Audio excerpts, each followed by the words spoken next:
What's good? What's good? We are back. Another live from Fayettenam Friday. I'm the one and only Paul Masson. Of course, you know how I do it every 7 p.m. Eastern Time, every Friday night. Check me out live from Fayettenam. One and only Paul Masson. So I got a guest coming on tonight. Give a little bit of time to come on. Probably should email her and make sure everything's still good. She out there in the Bay Area and whatnot. We all the way over here on the East Coast. And like always, if somebody doesn't if something happens where an interview can't come on, I'll definitely freestyle and do something on the fly. That's for sure. If I have to. Let's see. Let me message her, see if she's still good. Um, hey CMG. Just want to make sure we're still good. Because I think last week she got the reminder like right at 7 when we went live. If I'm not mistaken, it was like right at 7. So I don't see her coming on just yet. Um, so I'm gonna do some shout outs. Go check out the Paul Pickett podcast, of course. I got a couple new interviews. I got an interview with Chancey Superfly Wilson, who will be fighting in Denver next Friday or Saturday. I think it's next Friday for BKFC. Raleigh, North Carolina, checking in. Salute. Appreciate you, DJ Trey Love. Appreciate you tuning in on Instagram. We'll sit here waiting for our guest to come on. So yeah, I got an interview with Chancey Superfly Wilson, who'll be fighting for BKFC in Denver next Friday. Then I got another interview with Justin Martinez, and he's fought about 4 or 5 pro bare knuckle fights. Still looking for his first win, but at 5'2", I mean he's a bulldog in there. And I got more interviews coming on the way as well, you know. And tomorrow I should be doing live music reviews. Thinking live music reviews will be around 4 p.m. or 5 p.m. Eastern time. Make sure y'all submit at livefromfayettenam at gmail.com. I repeat, livefromfayettenam at gmail.com. And you know what? Let me go ahead and throw a comment for y'all to submit there. That way y'all can submit some music now for tomorrow. Anybody that's tuning in that makes music. And I'm still waiting on CMG from the Conscious Daughters to pop into the guest, the little guest room here. I ain't seeing her pop up just yet. Try to bring her in. She's on West Coast time, and so they're like 3 hours behind. It's like 4 p.m. her time, and it's 7 p.m. my time. 7:03 right now. Well, you know what? While we're waiting for her, I guess I'm gonna go ahead and get into it. What I wanted to get into, and that was the J. Cole shit that I kind of been like seeing a lot lately. Like a lot of people been going in on J. Cole for a while now. They still going in on him after he dropped that new song. As far as the new song, I mean it's an okay record. It's a good record. I just think like we're at an age now in hip hop and probably in music in general where it seems like we put every when a cat is like Kendrick's caliber or Drake's caliber or Cole's caliber, we put every single song under a microscope. I mean, the song was a good album cut. It wasn't no single or a hit single. It was a good record. I will say, like, for people who are out there saying that J. Cole might have been like the winner in this whole situation. That's crazy as hell, man. Like, there's a saying called "quitters never win." Like, he quit. Like, hell no, he didn't win, man. He took a L, man. And the city of Fayettenam, I mean, I feel like there's some of us in the city that feel like we took a L too because of that, man. Like, the Fayettenam mentality is not to back down from a battle. The Fayettenam mentality is not to back down from a rap battle. I could tell you that much. That's not the mentality of Fayettenam. We don't really like backing down from anything. To be honest with you, we're the kind of people that when we go out of town in other people's cities, we stir up a lot of trouble, and we got to let it be known that it's Fayettenam cats stirring up the trouble while we're doing it.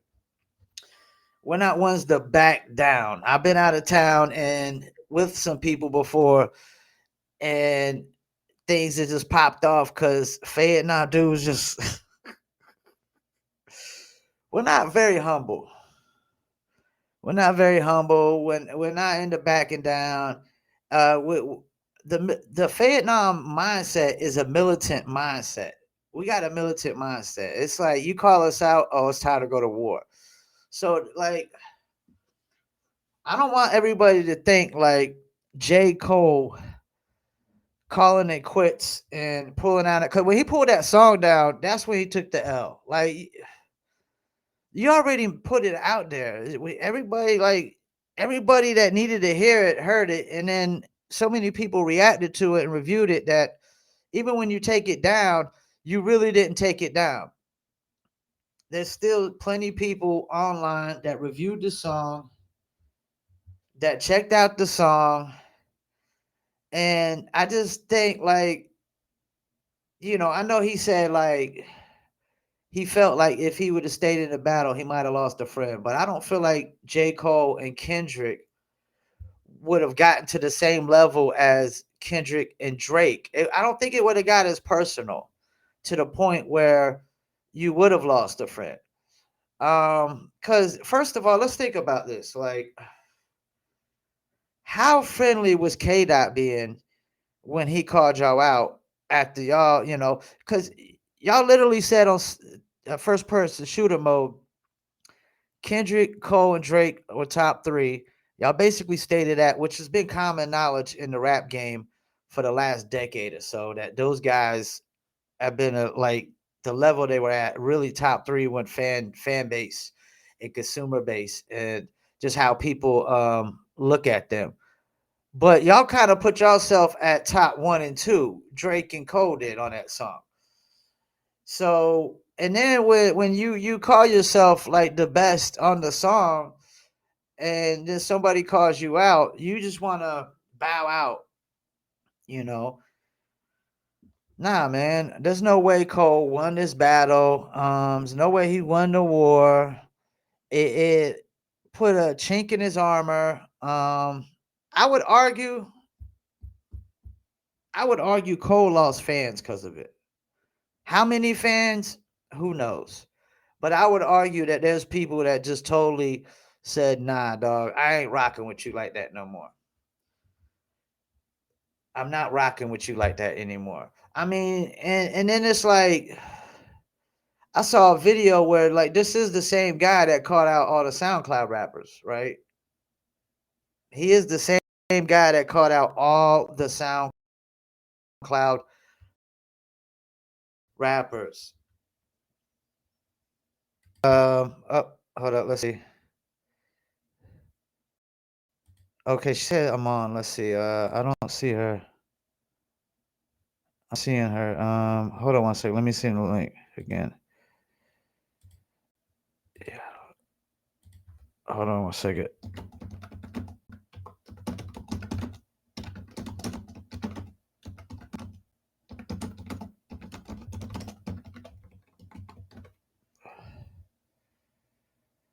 All right, hold on a minute. She messaged like 2 or 3 minutes ago. Um, but yeah, man. Nah, man. Cole didn't win this. Kendrick outright won. Um, Did he save himself embarrassment? Possibly. But I don't know. I just think Cole could have. I think Cole could have gave it a good run with Kendrick. I think he could have outdid "You Not Like Us," which is a very annoying song to me. But I can't subscribe to say that he won this battle. He's the winner, winner, chicken dinner over here. When he bowed out, man, he took a L. He removed the song, and once you put the song out there on the digital airwaves, I mean, once you upload it to YouTube and people start reacting, there's no taking it down. That's the thing. It didn't even make sense for him to take the song down at that point anymore. It just didn't make no sense. Too many people that reacted to. I can still look up those videos right now. Those people reacting to that song and hearing what they had to say about it. But nah, man. I mean, no way, no how did J. Cole come out the winner of this shit. He made Fayettenam cats look bad. We look like we just bow out. Like we soft as Charmin. Like we soft as a baby's butt and whatnot. And I think going forward on now, I think they're gonna put his music more under the microscope even more now. It could be a good thing. It could be a good thing because then the haters come out. You know how it works. The haters come out and they promote like 40%, 50% of the music for you. As far as the views and the clicks go and the engagement. But I just can't subscribe to the fact that Cole is somehow the winner in all this when he bowed out and quit and decided not even to get involved. I mean, he might have been the second best winner in this over Drake because Drake was definitely the loser in this, but he might have been the second best winner in this with the fact that he didn't have to have Kendrick doing a bunch of songs about him. But for the most part, man, I mean, Kendrick won, and that's it. Drake is definitely people ain't looking at Drake the same way no more. Like people are definitely not looking at Drake the same no more. Like they're not clamoring for Drake as much no more. I think some people think he lost the Pusha T battle. Then this one, I mean, that's two battles in a row. Yeah, you beat Meat Mills, but who can't beat Meat Mills in a battle? He raps the same every single song, man. Just loud tempo, high energy. Yeah, I'm not seeing. Uh, hold up. Let me see. Let me send it again. Yeah, she on. Okay, she on the old link. She said she on the old link. Hopefully, we get her on here real soon. Where we at? We like 13 minutes into it. Yeah, cause I don't know how much I could ramble about. This J Cole shit. I'm past the song. It was it's nostalgic. It had the Dead Presidents joint Dead Presidents loop in it. That's cool. A lot of people's done that. Makes sense. Jay-Z signed them. Nice beat, nice flow. But it's not nothing like, oh my gosh, did you hear what he said? Did you hear what Cole said? And nobody and I don't want to hear nobody ever call him the GOAT no more. Or the best or top dog or numero uno. I don't want to hear none of that no more because Cole himself said he's not number one. He said it out of his own mouth he's not number one. He said by bowing out, he said Kendrick's number one. By quitting, he said Kendrick's number one. Out of the horse's mouth, he said it himself. He's not the GOAT. He's not number one. He's not numero uno. You know, me and Drizzy, numero uno. Nah, he's not. He's not. And I got nothing but love for Cole, man. You know what I'm saying? I literally stay like 60 seconds away from Forest Hill right now. If I walk my dog to Forest Hill, I'll be there in like 60 seconds, you know? So there's that. But hopefully CMG gets this link here soon. I sent her the new link. She was on the old link. Old link ain't no good because like I had to, once I go live, the link is no good. You gotta pretty much create a whole new stream and whatnot. Appreciate everybody that's tuning in right now. Um, hopefully we get CMG. Whoever's tuning in on YouTube, please comment. Please leave a comment. Please leave a like. Please make sure you subscribe if you haven't subscribed. Also, if you make music, submit music at Live from Fayettenam. Submit it to livefromfayettenam at gmail.com.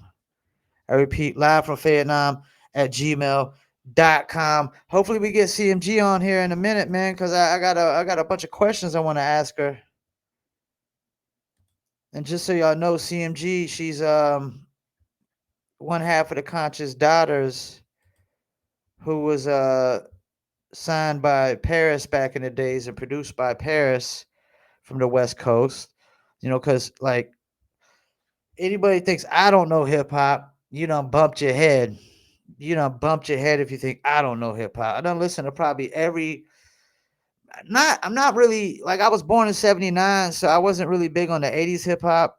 But as far as '90s hip hop goes, I mean, I listen to every album you could possibly think of in '90s hip hop era, and Conscious Daughters being one of them, and Paris being another. You know, but I just sent her the link. Hopefully, she gets on this link real quick, real soon, so we can knock out at least a good 30 minute interview. I got some questions, and I seen a clip the other day where they were talking about how Jay-Z used to open up for them, or Jay-Z opened up for them before,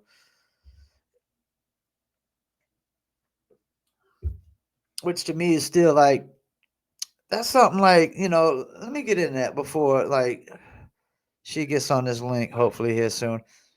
Touring and opening up for artists that are major. Hey puppy, I'm chilling. I'm on a podcast right now. We live.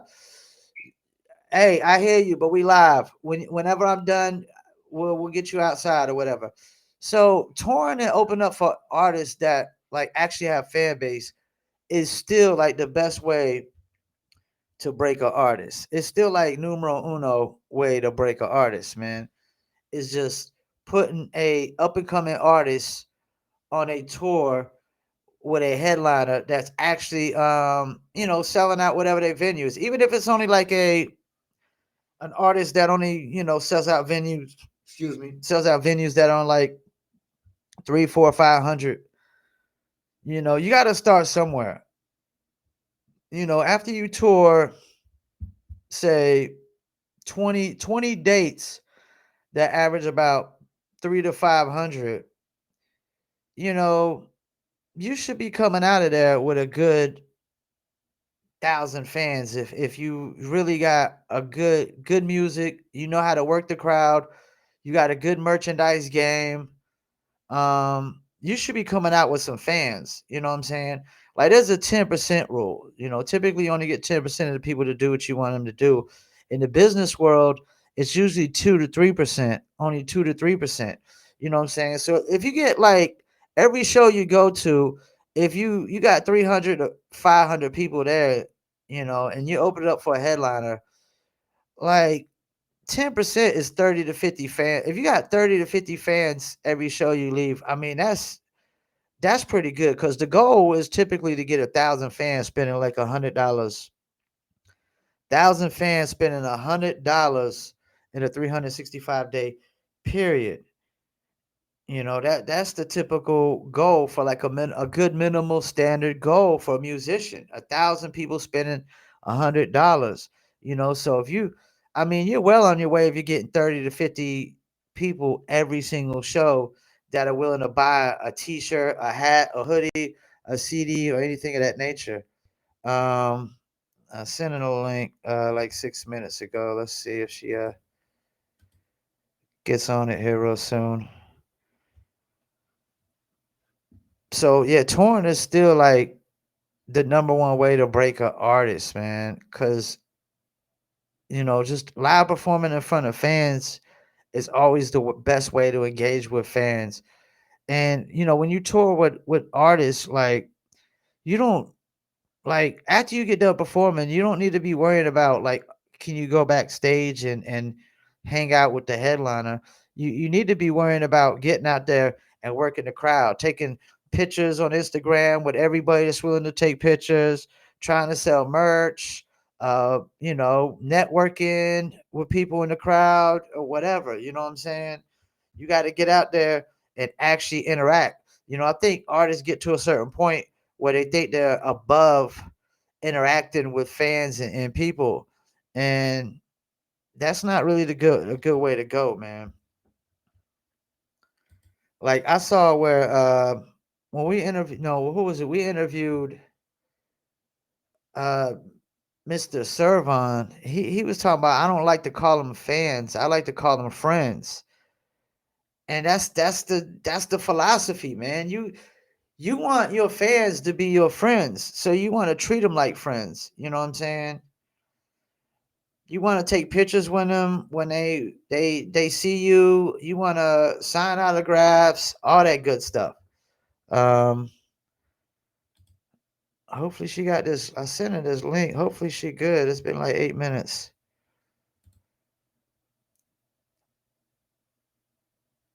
Um, man, don't look like we're gonna get CMG on from the Conscious Doubters here tonight. I don't know what's going on. I know she don't come on here shortly. Probably gonna wrap it up and get ready for some music reviews tomorrow. And go check out the interview we did a couple weeks ago with Nonchalant. I had Nonchalant talking about her 5 o'clock in the morning single. Let me see what we how she looking. Uh,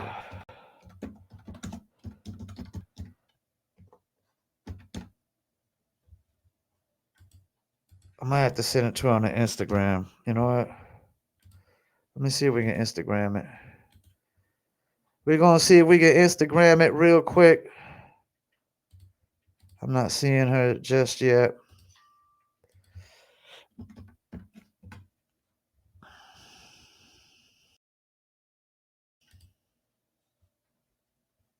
With a CMG, man,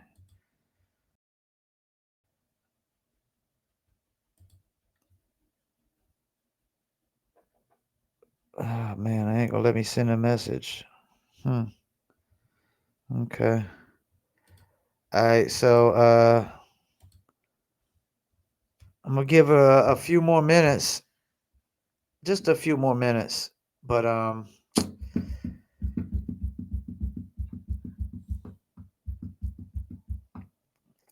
yeah, artists like perform. Like there's just like a lot of people out there that think that every musician is supposed to get paid to perform. What I mean, that's bogus. That's bogus. Cause I mean, if you can't bring any people through the door that are willing to pay to watch you perform, why would anybody pay you to perform? And why would you think you should get paid to perform if nobody's willing to pay you to watch you perform? I mean, it's easy for somebody to say, artists are supposed to get paid to perform. Yeah, artists with consumer base, with fan base are supposed to get paid to perform. That's not just people who make music just because they make music. Everybody that makes music doesn't deserve to get paid to perform. I mean, if that was the case, then everybody that makes music could just rent a venue themselves and pack it in themselves. You know what I'm saying? And if they could, they would, but they're not. You know, Cause you gotta build. I mean, you gotta build. You gotta really build fan base. You can't just pay for plays and pay to do this. You gotta really build fan base. You gotta really work artists, really work songs, really build them up from scratch. You gotta put out engaging content, the right kind of content. Um, Constantly put out this content. There's a lot of things that go in place. Like you can't just make music and think, "Oh, I should get paid to perform." I don't care if you sound like the second coming of Nas. If you have nobody that's willing to pay you to perform at the moment, then you know you shouldn't get paid to perform. If you're not even selling T-shirts, up here we go. Here we go. We got CMG. All right, so enough with me rambling. We about to get into it. We about to bring on CMG from the Conscious Daughters. That's who y'all been waiting for. She's, I ain't the star or nothing. CMG is more of a star to me, and that's who y'all want to hear anyway. So let's get into it. Let's bring her on. Hey, hey, hey. CMG, how you doing? I'm in an Uber. So, Oh, you in the? yeah, it's going good. How you doing? Can you hear me? I'm doing good, man. I'm glad you took. Yeah, I can hear you. So I'm glad you took the time out to do this. I ain't gonna take up too much of your time and whatnot. I know you probably got a lot going on. Yeah, I meant So to let's start respond and I here. apologize. I ended up in the car because of traffic issues and stuff. So I thought I would be grounded in a better place Okay. for you, but maybe we can do it again another time too, and chop it up part two. You're always gonna be more than welcome. You're always gonna be more than welcome. So I want to start here. So back in the days, it says you passed out a demo tape to Paris, Yeah, right? And that's how you got signed. Like, how many demo tapes do you think you passed out up to that point? easily 100, maybe. Well, we used to give them out to our friends, but to demo Okay. tapes, as far as the people who could sign us, a handful. I'd probably go with about 20. Every time we saw somebody, we went to a lot of concerts and stuff, and just we were just underage at all the concerts. And Uncle Sam's Army and them came, all the fresh fests, and in the early '90s, when anytime we would run into somebody, we would give them a tape. So yeah, a small handful, about 20, 25. But Paris, he as soon as he got the tape, what really attracted him was the name of the group, Conscious Daughters. Because we had went to Okay. the club and we had on hats and jackets that had Conscious Daughters on it. You remember when you can go to the mall and get your name on your coat Yeah, back yeah. in the day? So we did that. We got our coats and hats made up and everything, and it kind of caught his eye. The word conscious caught his eye because we would later learn that he's a real conscious rapper.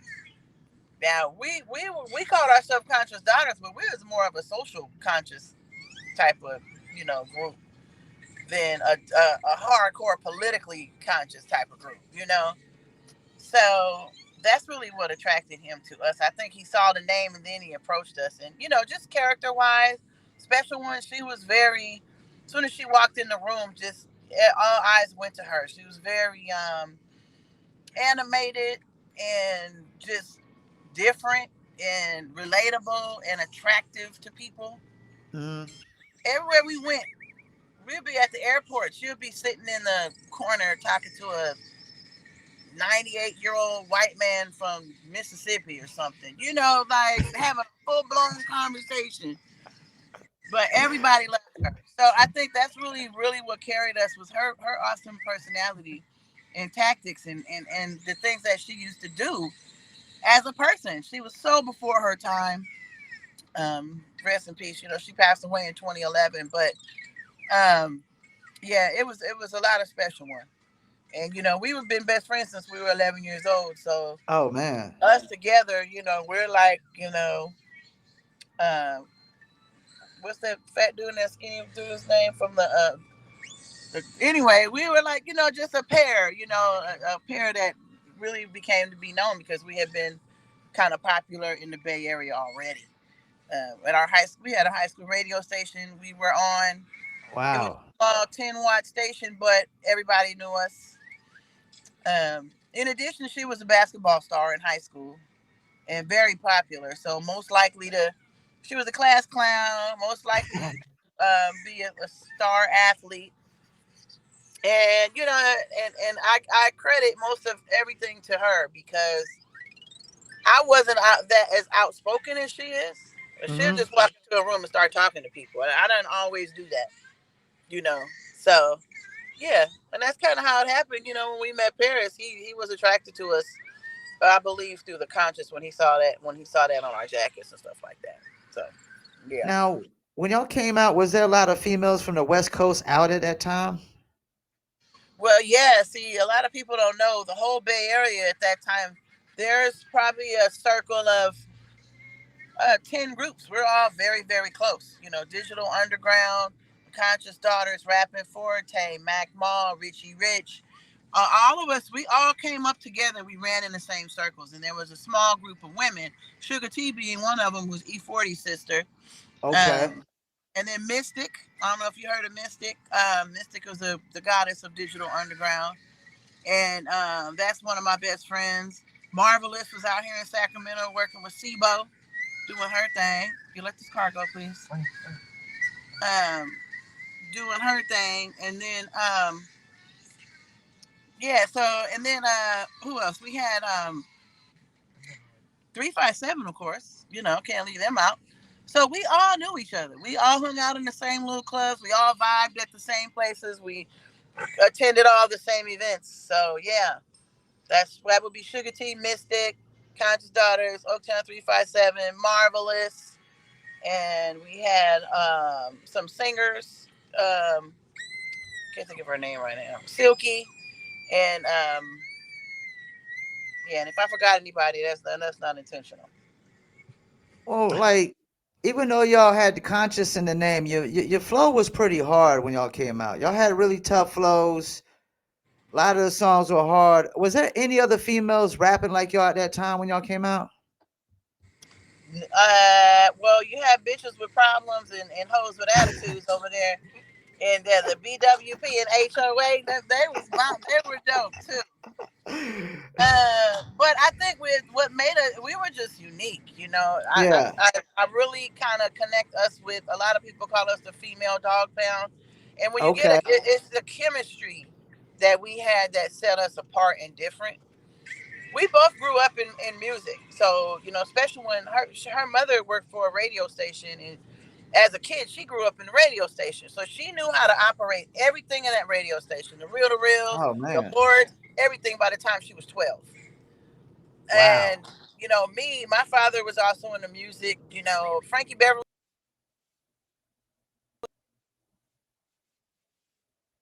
actually stayed in my apartment writing music and stuff. We had a 2-bedroom apartment, so I kind of grew up as a band baby, and we really connected through music. She got her first set of turntables when she was 13, so she started scratching, and we started just mimicking and imitating a lot of New York rappers at first, because she would get Uh-huh. all the wax. Because her mom worked at the radio station, she would get all the wax. Her mom get all Wow. the promo stuff, and it would all come from New York. So we had all the awesome two stuff and all of the Ralph McDaniel's videos, and we just had everything that was happening in New York, all the New York promo stuff, and that's really, really what we were on early on in life. I'm talking 14 years old, 13, 14, 15 type of Yeah. deal. So yeah, so that's kind of we're just different people. I met some females that had groups, and they like, how do you guys get along? And my thing is, we've been best friends since we were 11, and that's hard to find, Yeah. you know. And it's just certain things that we're not gonna do without each other. Period.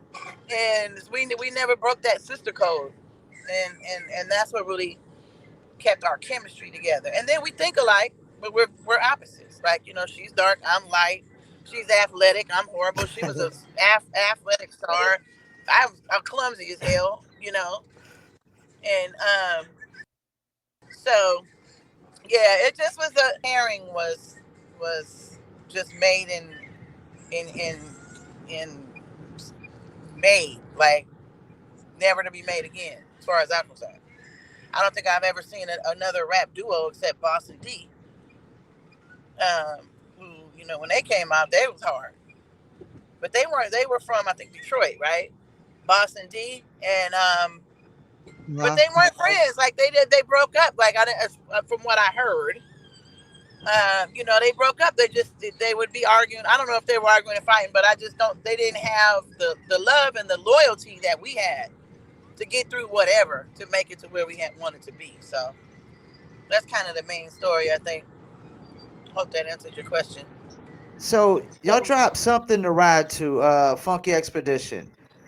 What was the vibe like after that single drops?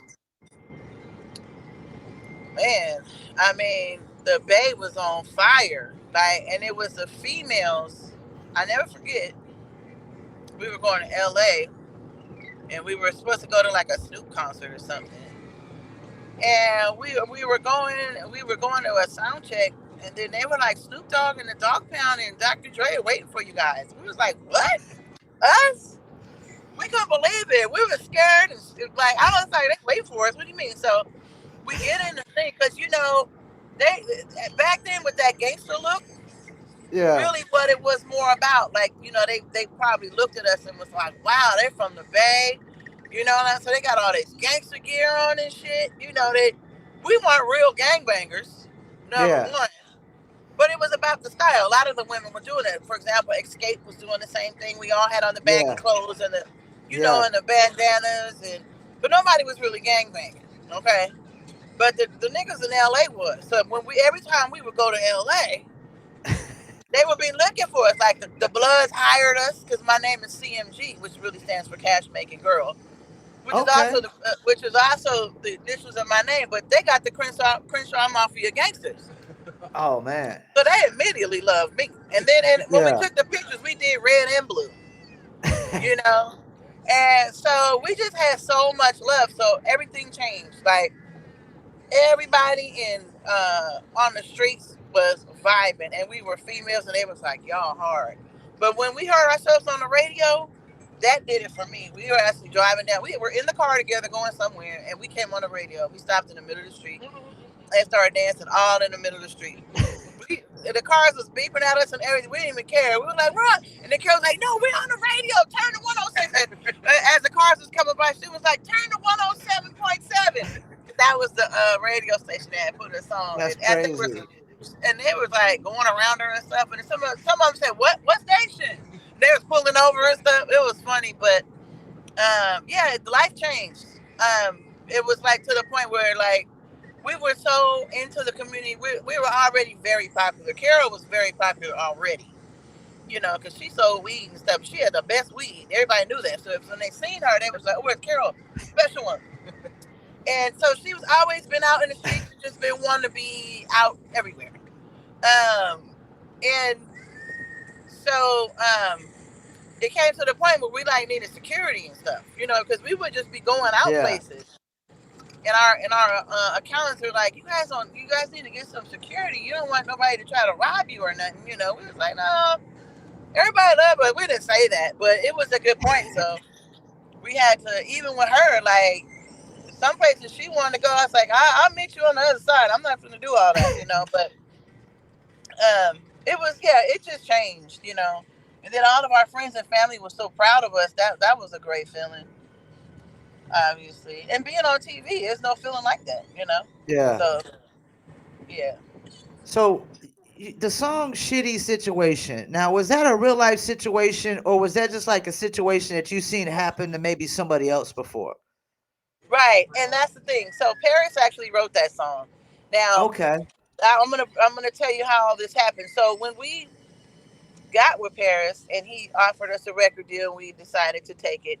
He said he wanted to write songs on each of our albums that had a message to it, because he's Okay. all for the upliftment of women and people of color. Period. Right. Yeah. So he didn't, he didn't. He's not a smoker, drinker type of person. We in there with 40 ounces and shit and smoking weed, you know.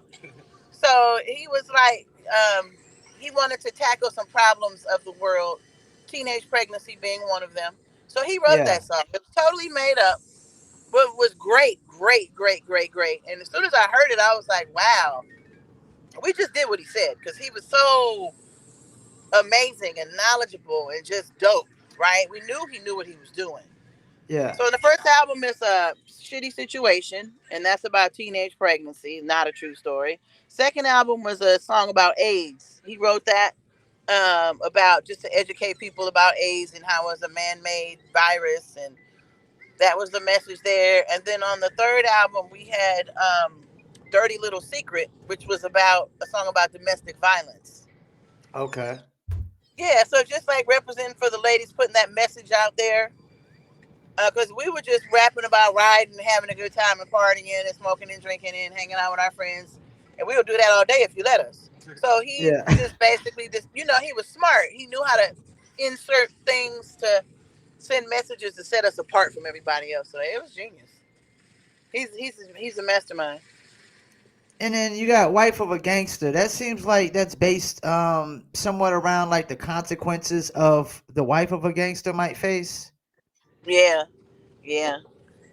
Well, I mean, here's the thing with the people nowadays. All these kids are growing up to drug user music.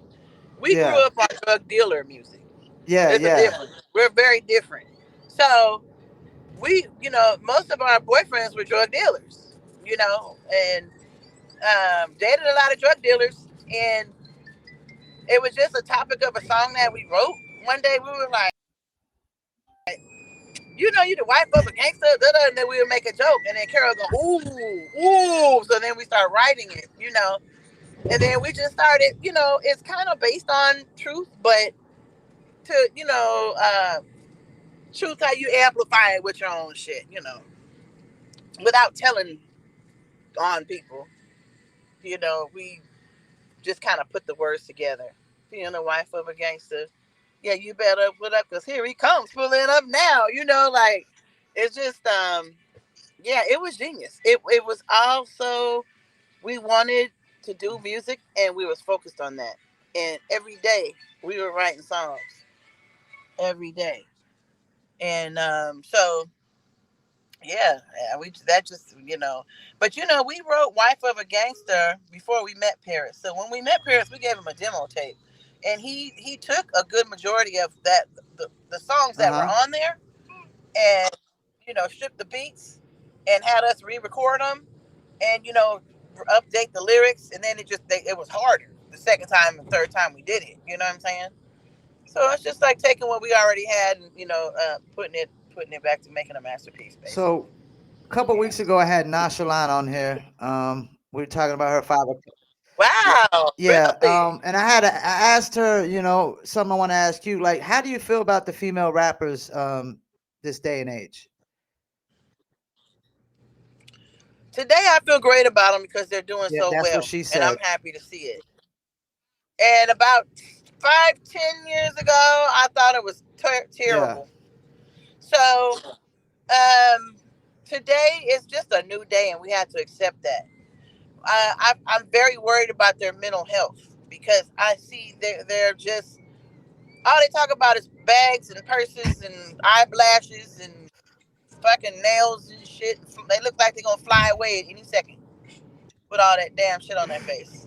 We didn't have to do Yeah. all that, but that's what's important to these young girls. That's what they care about, how they look and where your money at? Money, but I get it. Now they get in the bag, so it's all starting to make sense.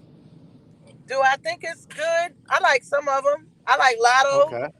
Some of them it's just ridiculous. But it's a lot of songs that I just started singing that I didn't like at first that I ended up liking because they force you to like it. And that's how that works. But I like Lotto. But it's nothing like the '90s rappers. It's just that'll never happen again. Just nothing like the '90s rappers. Just let them know.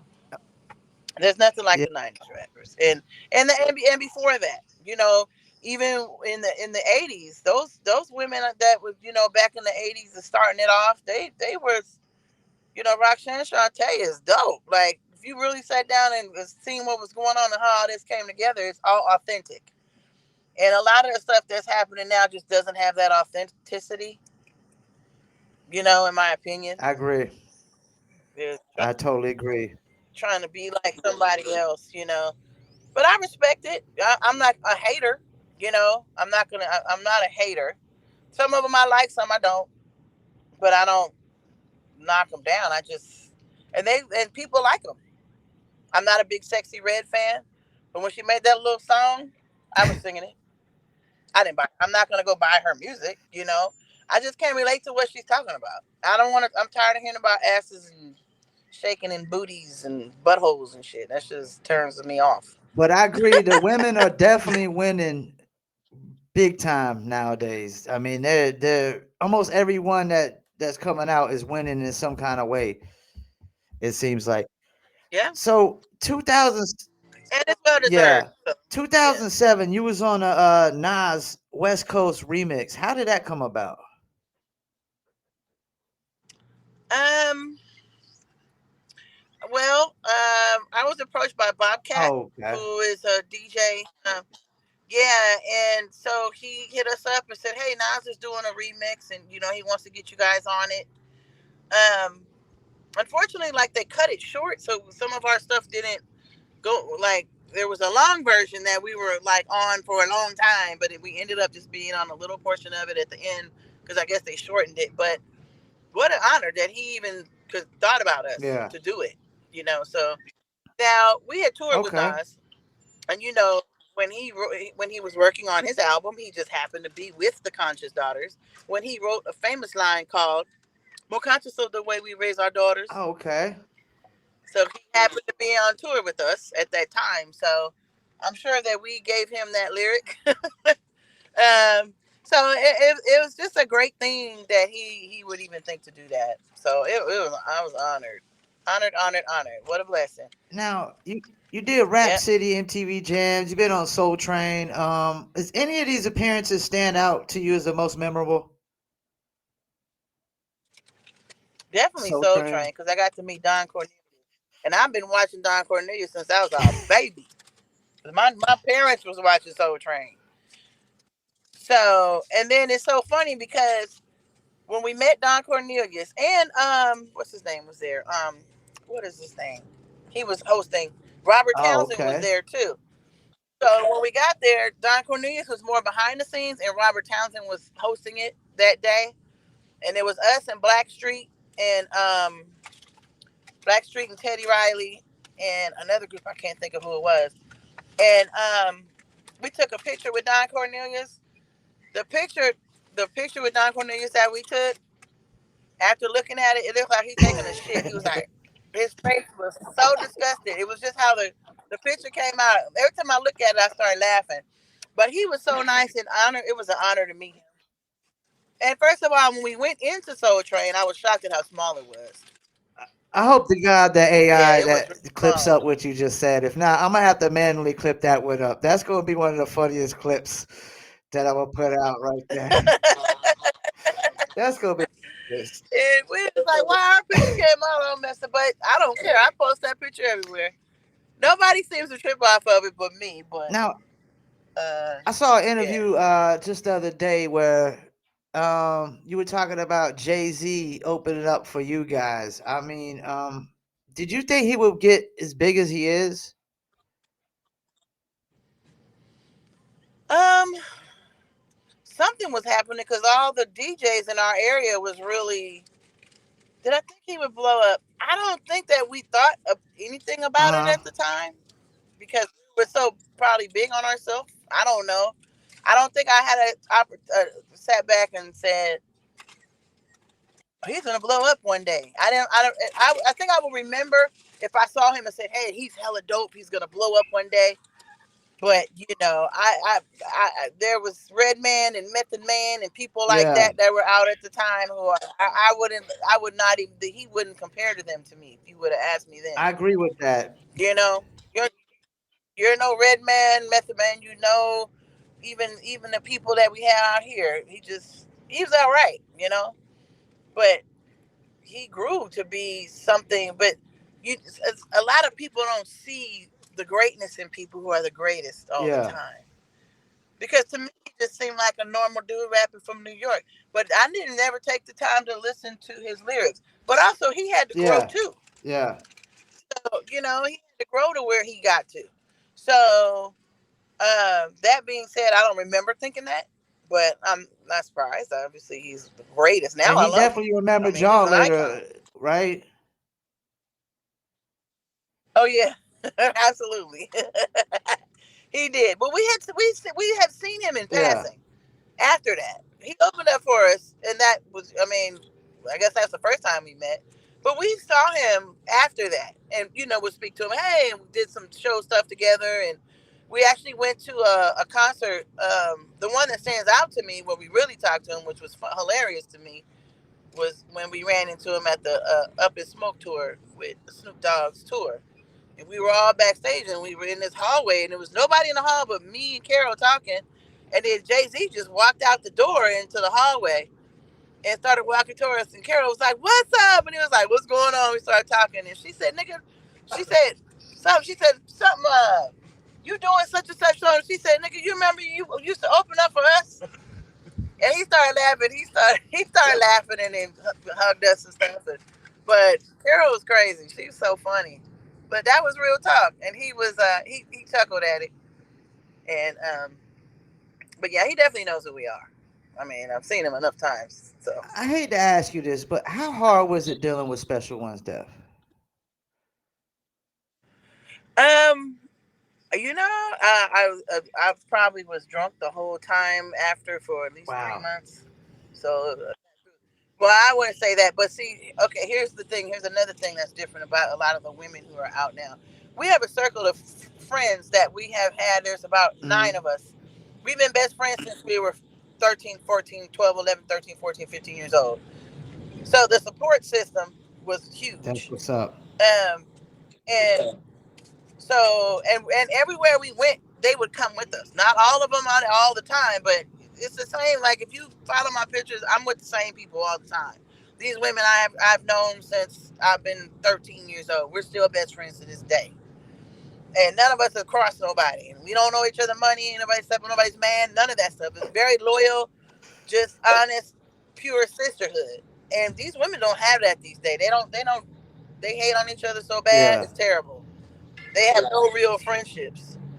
So, um, once she passed away, one of our friends, found her body, Oh in the house. man. Went to go look for her because I was trying to find her. Somebody had sent me a deposit for this song, and I was waiting for her because she was recording with Keep the Sneak and some other people at another studio. So I said, "Well, just do it there. I'm gonna do," because I had a studio in my house. So I was recording mine at my house, and she was gonna record over there. And she was like, "All right, I'm gonna do it and send it back to you." But I couldn't find her, so I thought she was just MIA because she would do that sometime. Um, but she wasn't. She was dead apparently because I had to send my friend out to go look for her, and then that's when she, went to her house. Her door was unlocked, by the way, and she was like on the floor, so she had dropped dead. She had a pulmonary embolism. Same thing Heavy D Oh had man. when you had blood clots. Yeah, she had a blood clot in her knee. Blood clots in her knee that hit her lungs. And remember, I told you she was an athlete. She had two or three orthoscopic surgeries on her knees. But as she got older, she stopped really going to the doctor so much. And I remember asking her, "Did you get that checked out?" Because her knee would, after we would do shows, her knee would be hurting after a while. So she's always had knee issues. I feel like shit that I didn't like force her to go to the doctor more. But who knew that when her legs were swelling like, and that's what she died from. Yeah. Damn. So the Sorry doctor to hear said that. she didn't feel herself hit the floor. That's what he said. That made me feel good. Like she wasn't having any, pain or nothing. So Before I let you go, I got one last question. Are you gonna be releasing any new music anytime soon? actually, I'm working on it now, and it's Okay. gonna be a Conscious Daughters album because I have a lot of unreleased Carol music.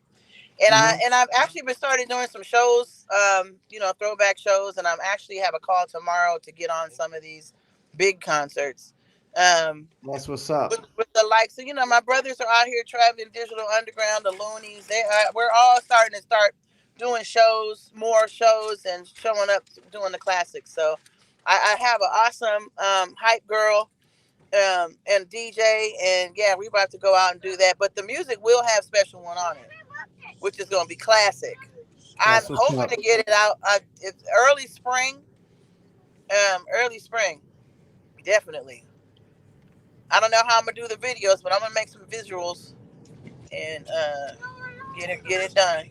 So yeah, I can't wait for you guys to hear it because a lot of people, they make comebacks, and I've been listening to everybody who's making comebacks. Like when you're an '90s artist, you make a comeback that's like a '90s comeback, kind of. That's kind of what everybody's doing. Like, Yep.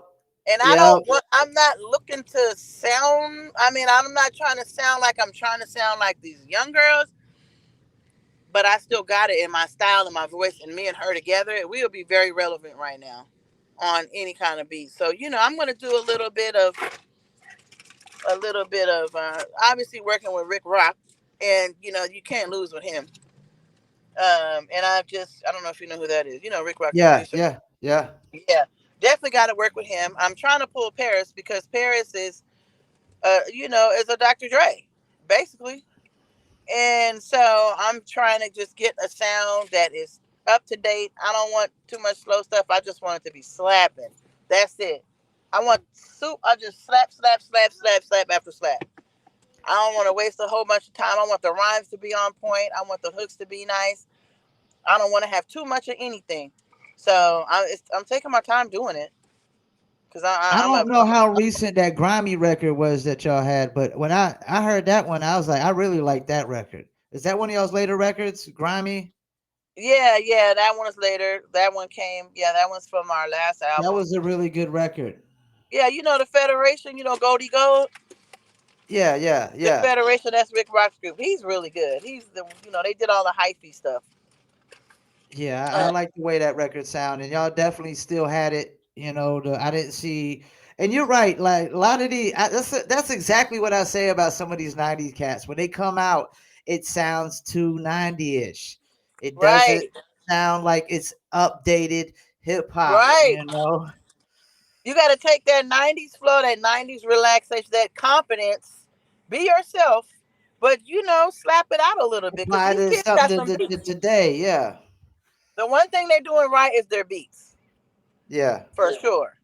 And I'm not about to put out no '90s beats when they slap when it's available, and they're cheaper too. Hell no. yeah. I'm gonna go grab like Redman and get a song with him and just slap that on like a Rick Rock track, and do some just stuff out of the blue, like and because I definitely want collaborations with people who can stand the test of time, and he's one of them. He's one of them. Yeah, So that's how I'm gonna be picking people, like to help keep it uplifted, basically. I like how you think. Yeah, so pray for me. All right. Well, before we let you go, Anytime, man. anybody want to shout out? I don't know. Just shout out to everybody. I appreciate you doing this interview. Anybody who's listening, I know I'm looking up because I'm in the car, but I see you all out there, and I love and I appreciate think we're all gonna the. get some good clips out of this one. I think we'll get some real good clips out of this one. Okay, and we'll do it again once the song comes out. Yeah, Once the music yeah. comes out, for sure. You're more than welcome Yeah, say much anytime. love to you, and shout out to the world. Everybody, please be nice to each other and slow your ass down, and it's not that serious.